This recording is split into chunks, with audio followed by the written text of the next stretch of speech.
everyone, and welcome to my channel.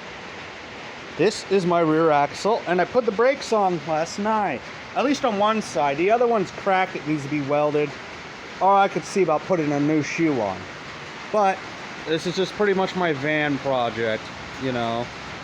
It's a slow project because it costs money. Each of those tires is $100. You can't get them used.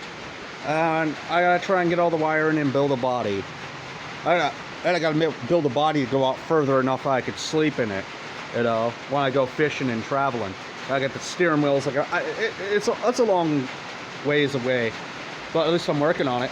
I'm working on that upcoming soon, so she's gonna be in better condition. But you know, all this, you know, my money is not that very big. I actually bought this off someone for only $120. So I've been cleaning it up myself. You see, I've been doing that. I earn my my vehicles. You know, it's fun. It's like an adult version of a puzzle, you know. But anywho, it's the 26.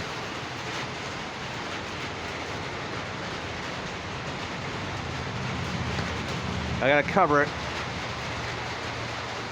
The rains are coming down.